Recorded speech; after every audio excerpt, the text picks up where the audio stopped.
बारिश हुई है और मैं इतने अच्छे से सफाई कर पा रही हूँ, I can't even tell you. क्योंकि ऐसा होता था ना पहले कि मतलब है ना, गमले जब डायरेक्टली ज़मीन पर रखे हुए थे तो गमलों के नीचे मिट्टी है, गमलों के पीछे मिट्टी है, बट आप चाह कर भी उसको साफ नहीं कर पा रहे। बट अभी इतनी स्मूथली क्लीनिंग होती है स्टैंड्स लगने के बाद में।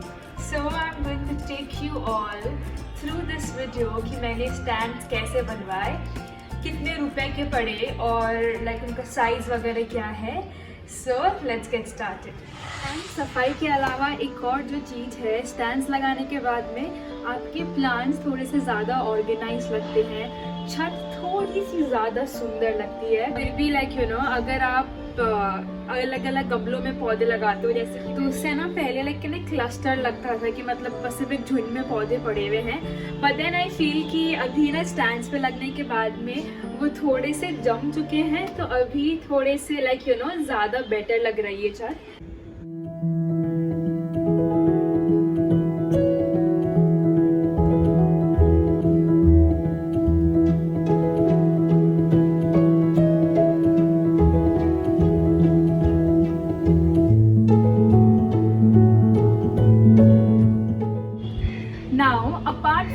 क्लीनिंग एंड सुंदर लगना, जो एक और बेनिफिट है स्टैंड्स लगवाने का, वहाँ पे कोयल है, स्टैंड्स लगवाने का वो है कि आपको एक्स्ट्रा स्पेस मिल जाती है। तो जैसे कि यहाँ पे मेरे पास में पहले सिर्फ नीचे की स्पेस थी और अभी स्टैंड लगवाने के बाद में मेरे पास में ये ऊपर का एडिशनल स्पेस भी आ गया है। तो अगर आप डबल स्टैंड्स बनवाते हैं या फिर कई लोग 3 लेवल के भी स्टैंड्स बनवाते हैं, तो अगर आप वो करते हैं तो आपके पास में और ज़्यादा स्पेस बन जाती है। इन सारे बेनिफिट्स के साथ में जो इकलौता लिमिटेशन या फिर जो इकलौता नुकसान है वो है कॉस्ट, यानी कि पैसा। तो आप स्टैंड्स बनवाते तो हैं बट उसके साथ में काफ़ी पैसे खर्च भी होते हैं। सो आई थिंक उसी के लिए आप सब ने ये वीडियो पे क्लिक किया था। So let's cut down to कि कितने पैसों में मैंने ये स्टैंड्स बनवाए हैं, ऑल्सो इसकी मेजरमेंट्स क्या है। तो अगर अब हम बात करें पैसों की कि मुझे ये स्टैंड्स कितने के पड़े हैं, तो एक सिंगल स्टैंड जिसकी लंबाई 5 इंच है, मतलब जिसकी लंबाई इस तरीके से, जिसकी लेंथ बेसिकली 5 फीट है, जिसकी ऊंचाई 8 इंच है और जिसकी चौड़ाई 10 इंच है, वो स्टैंड मुझे पड़ा है 1200 रुपये का। और इस स्टैंड के नीचे अंकल ने वॉशर्स भी लगवाए हैं। तो बेसिकली आपका जो स्टैंड का बेस होता है, आपका जो स्टैंड के पैर का बेस होता है, उसके नीचे उन्होंने एक प्लास्टिक का कुछ एडिशनल लगाया है जिसको वॉशर बोलते हैं, और वो एक वॉशर इज़ फॉर ₹15, तो वो एडिशनल कॉस्ट लगी है। उसी के साथ साथ हमने इन स्टैंड्स के बीच में भी लेग्स लगवाए हैं ताकि स्टैंड्स को अच्छे से सपोर्ट मिल पाए। एंड देन उन स्टैंड्स के बीच में एक और लाइक यू नो वो आयरन का सरिया टाइप आयरन का एक और रॉड जा रही है, तो वो भी एडिशनल कॉस्ट है। बट ये ऑलमोस्ट सब मिला के हमें एक स्टैंड पड़ा है 1200 रुपये का, बट इसके अंदर वॉशर की कॉस्ट इंक्लूडेड नहीं है। और अगर हम बात करें जो हमारे डबल स्टैंड्स हैं, वो सिंपली जस्ट डबल है। तो एक सिंगल स्टैंड 1200 का, जो हमें डबल वाले स्टैंड हैं वो हमें 2400 रुपये के पड़े हैं। और अगेन इसके अंदर जो वॉशर की कॉस्ट है वो एडिशनल कॉस्ट है।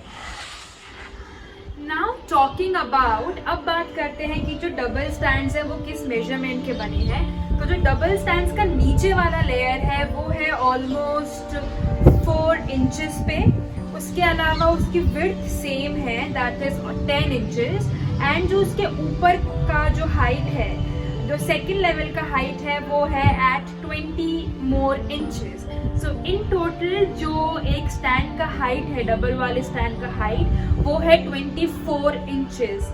Okay, so normally like you know अगर आप बाजार से लेते हो तो ये स्टैंड्स इतनी हाइट पे नहीं होते, बट ये पापा ने मेजरमेंट डिसाइड किया था।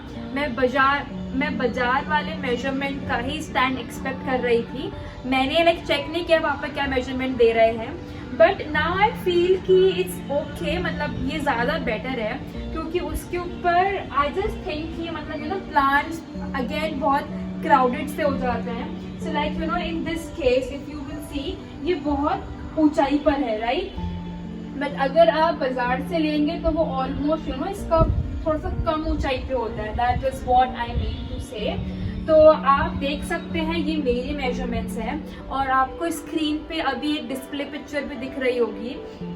That is made by my siblings Shreyansh and Priya, so thank you for that and I will also link the measurements in the description। तो अगर आपको इस measurements के बनवाने हैं तो आप ये बनवा सकते हैं, या फिर जो रेगुलर measurements हैं वो आपको ऑनलाइन बहुत ईजीली मिल जाएंगे। टॉकिंग अबाउट ट्रांसपोर्टेशन, क्योंकि हमने ज़्यादा स्टैंड्स एक साथ बनवाए थे तो उन्होंने हमसे एडिशनल ट्रांसपोर्टेशन कॉस्ट नहीं ली, वो इसी के अंदर इंक्लूडेड थी। इसके अलावा जो टोटल कॉस्टिंग हमारे लगी आप वो खुद से कैलकुलेट कर सकते हो। मतलब एक stand is of 1200 and I think हमारे 19 स्टैंड्स है, if I am not wrong, let me count. After counting हमारे 18 स्टैंड्स हैं और उसके अलावा एडिशनल वॉशर की कॉस्ट लगी है। तो रफली आप 18 into 1200 कर सकते हैं। That is the total amount that we paid to पीछे वाले अंकल फॉर दीज स्टैंड्स। इसके अलावा जो ये सारे स्टैंड्स हैं वो पेंटेड है ब्लैक कलर में, वो ऑलरेडी हमें उन्होंने पेंट करके दिए हैं। बट इसके साथ में एक और एडिशनल चीज आती है रेड ऑक्साइड जिसको बोलते हैं। सो नॉर्मली ऐसा कहा जाता है कि आपको पहले किसी भी लोहे की चीज के ऊपर रेड ऑक्साइड करना चाहिए, उससे जंक नहीं आता, बेसिकली उससे आपका आयरन रस्ट नहीं होता, और फिर उसके बाद में पेंट करना चाहिए। बट अंकल ने हमें इन स्टैंड्स के ऊपर रेड ऑक्साइड नहीं करके दिया। ही वॉज लाइक कि नॉर्मली जिसके ऊपर रेड ऑक्साइड किया हुआ होता है उसकी पपड़ी, उसकी पेंट की पपड़ी बहुत जल्दी निकल जाती है and like he has a completely different opinion. तो आई एम नॉट श्योर कि बाहर जो स्टैंड्स मिलता है उसके ऊपर ये किया हुआ होता है या नहीं। आई जस्ट थॉट कि आपको ये जानना इम्पॉर्टेंट है अगर आप स्टैंड्स खरीद रहे हैं तो आप इसके ऊपर अपनी रिसर्च कर सकते हैं कि करवाना चाहिए या फिर नहीं करवाना चाहिए। नाउ इन सारे स्टैंड्स की कॉस्टिंग और इस सब के अलावा एक और चीज़ जो अब हम करने वाले हैं, इसकी मेरे पापा का टाइल्स का बिजनेस है। तो हम इन सारे स्टैंड्स के ऊपर जस्ट फॉर सेफ्टी एंड हमारे स्टैंड्स लंबे टाइम तक चले उसके लिए पापा इस साइज की टाइल्स लेके आने वाले हैं। तो हम वो टाइल्स स्टैंड्स के ऊपर लगाएंगे, गमलों और स्टैंड्स के बीच में बेसिकली, ताकि स्टैंड्स को एक और प्रोटेक्टिव लेयर मिल जाए। अदरवाइज लाइक अगर आप गमले उसके ऊपर डायरेक्टली रखते हैं और अगर आप प्लेट्स नहीं लगाते तो आपके स्टैंड्स डायरेक्टली पानी और मिट्टी के कांटेक्ट में रहते हैं हमेशा, जिससे कि ज़्यादा चांसेस रहते हैं आपका स्टैंड जल्दी ख़राब हो जाएगा। तो that is the additional thing that we are going to do.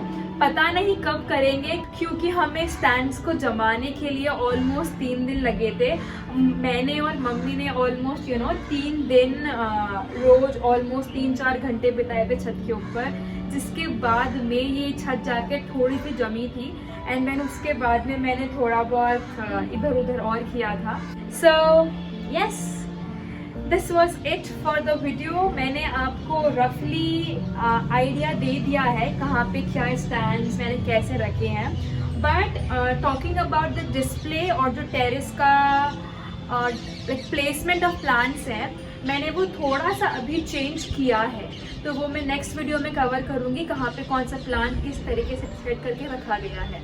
ठीक है, so this was it for the video. अगर आपको थोड़ा सा भी हेल्पफुल लगा हो देन प्लीज़ मेक श्योर आप वीडियो को लाइक कीजिए, मेरे चैनल को सब्सक्राइब कीजिए एंड अगर किसी और के लिए यूजफुल हो सकता है तो please share it with your friends and family. Also you can tell me in the comments कि how did you find the video, was it good, not good, and if you have any other ideas जिसके ऊपर मुझे videos बनाने चाहिए, I would love to hear them. ठीक है, so have a good day and I will see you in the next video. Bye.